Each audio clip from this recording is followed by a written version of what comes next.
বিশ্বের ১৯৫টি স্বাধীন দেশের প্রত্যেকটি নিজস্ব কিছু ব্যতিক্রমী বৈশিষ্ট্য রয়েছে। একটি স্বাধীন রাষ্ট্র মানেই বিশাল আয়তন জুড়ে অবস্থিত সকল উচ্চ পর্যায়ের সুযোগ সুবিধা সম্পন্ন হতে হবে তা কিন্তু নয়। কোনো একটি দেশ শহরের চেয়েও আয়তনের দিক দিয়ে ছোট হয়ে বিশ্বের ইতিহাসে জায়গা করে নিয়েছে। আজকে আমরা বিশ্বের ক্ষুদ্রতম ৫টি দেশ সম্পর্কে জানব, যেগুলো মানচিত্রে হয়তো খুঁজে পাওয়া দুষ্কর। তো চলুন সংক্ষেপে জেনে আসা যাক বিশ্বের ৫টি ক্ষুদ্রতম দেশ সম্পর্কে। তার আগে বন্ধুরা, আপনারা আলো ছায়া চ্যানেলে যদি নতুন হয়ে থাকেন তাহলে চ্যানেলটি অবশ্যই সাবস্ক্রাইব করবেন, আর যারা ইতিমধ্যে সাবস্ক্রাইব করেছেন তাদেরকে অসংখ্য ধন্যবাদ। এ তালিকায় ৫ নম্বরে আমরা যে দেশটি সম্পর্কে জানতে চলেছি তার নাম সান মারিনো। সান মারিনো দেশটির আয়তন মাত্র ৬১ বর্গ কিলোমিটার। ৬১ বর্গ কিলোমিটার জায়গা জুড়ে বিস্তৃত দেশটির ইউরোপের ৩য় ক্ষুদ্রতম দেশ। এই ক্ষুদ্র দেশটির চারপাশ থেকে ইতালি দিয়ে ঘেরা। শান্তিপ্রিয় দেশ সান মারিনো বিশ্বের সবচেয়ে ক্ষুদ্রতম পুরনো সার্বভৌম রাষ্ট্র। ৩০১ খ্রিস্টাব্দে মারিনো নামে এক ব্যক্তি এবং তার সঙ্গে থাকা কিছু লোক এই স্থানটি খুঁজে পায়। ৩৩,২৮৫ জন জনসংখ্যার এই দেশটিতে জনসংখ্যার চেয়ে গাড়ির পরিমাণ বেশি। জিডিপি অনুযায়ী দেশটি বিশ্বের ধনী দেশগুলোর মাঝে একটি। দেশটির অর্থনৈতিক খাত মূলত পর্যটন, ব্যাংকিং এবং টেক্সটাইল নির্ভর। সান মারিনোর মাউন্ট তিতানো জায়গাটি পর্যটকদের মুগ্ধ করে। এটি একটি সিঙ্গেল ল্যান্ডলকডাউন কান্ট্রি। এ তালিকায় ৪ নম্বরে যে দেশটি অবস্থান করছে তার নাম টুভ্যালু।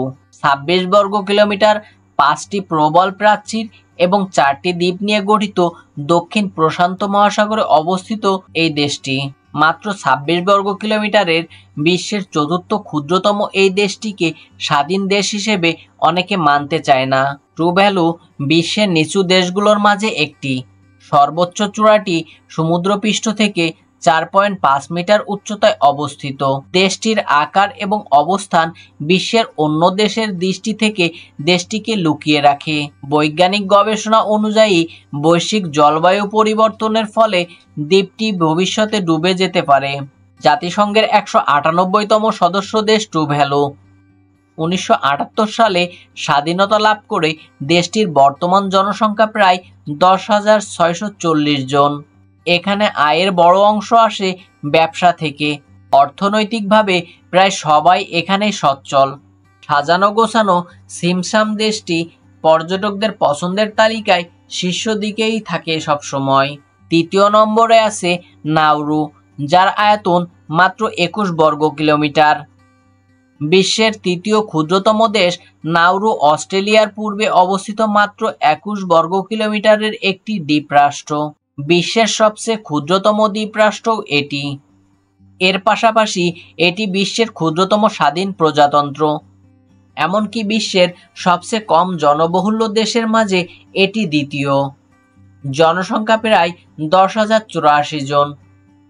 নাউরু ফসফেট খনিজে সমৃদ্ধ। দেশটি ছোট হলেও বিভিন্ন ক্ষেত্রে শীর্ষ তালিকায় জায়গা করে নিয়েছে। বিশ্বের সবচেয়ে বেশি স্থূলকায় মানুষের দেশ হিসেবে সবার প্রথমে আসে এই নাউরুর নাম। ২য় নম্বরে আপনারা যে দেশটি সম্পর্কে জানতে চলেছেন তার নাম মোনাকো, যার আয়তন মাত্র ২ বর্গ কিলোমিটার।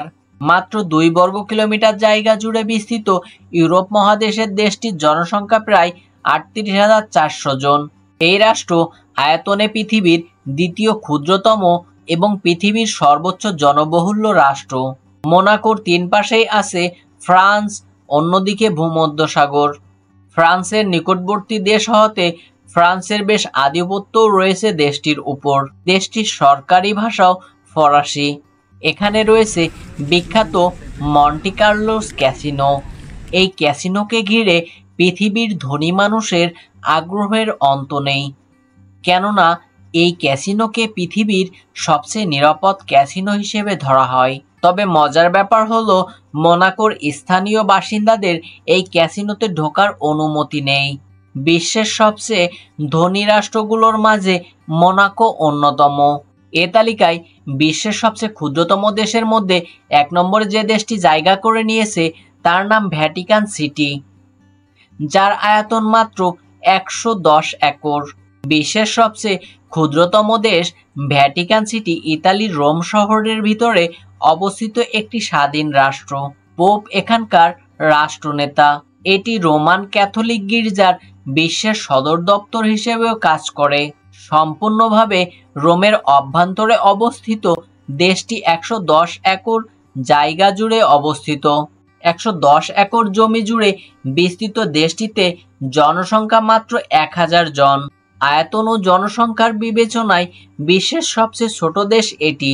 স্বাধীন দেশ বলে স্বীকৃত হলেও ভ্যাটিকান সিটিকে বিশ্বের অন্যতম ক্ষমতাসীন রাষ্ট্র ব্যবস্থার সঙ্গে তুলনা করতে চায় না, যে কারণে এই দেশের কোনো সেনাবাহিনী নেই। তবে ইতালির 110 সেনা ভ্যাটিকান সিটির নিরাপত্তা দিয়ে থাকে। ধর্মগুরু পোপ ভ্যাটিকানের সেরিমোনিয়াল চিফ হিসেবে অভিহিত হয়ে থাকেন। এখানকার শাসন ব্যবস্থায় নিজস্ব একটি পদ্ধতি ও রীতি রয়েছে। দেশ হিসেবে যতই ছোট হোক, বিশ্বের সবচেয়ে বড় গির্জা সেন্ট পিটার্স ব্যাসিলিকা কিন্তু ভ্যাটিকান সিটিতেই রয়েছে। আর বিখ্যাত ইতালিয়ান চিত্রকর Michael অ্যাঞ্জেলোর পিয়েতা O the creation of Adam রাখা আছে সেই গির্জাতেই। 1929 সালে দেশটি স্বাধীনতা লাভ করলেও এখনো জাতিসংঘের সদস্য হতে পারেনি। সারা বিশ্বের অন্যতম পবিত্র স্থান বলে ঘোষিত ভ্যাটিকান সিটিকে 1948 সালে জাতিসংঘ বিশ্ব ঐতিহাসিক স্থান হিসেবে ঘোষণা করে। বন্ধুরা, আজকের এই ভিডিওটি আপনাদের যদি ভালো লেগে থাকে তাহলে বন্ধুদের সাথে শেয়ার করতে পারেন। এছাড়াও বিশ্বের সবথেকে ক্ষুদ্রতম 5টি দেশ সম্পর্কে জেনে আপনাদের কেমন লেগেছে এবং যদি আপনাদের কোনো মন্তব্য থেকে থাকে তাহলে অবশ্যই কমেন্ট বক্সে জানাবেন। দেখা হবে আলো ছায়ার নতুন কোনো এপিসোডে। ততক্ষণ পর্যন্ত ভালো থাকবেন, সুস্থ থাকবেন। ধন্যবাদ সবাইকে।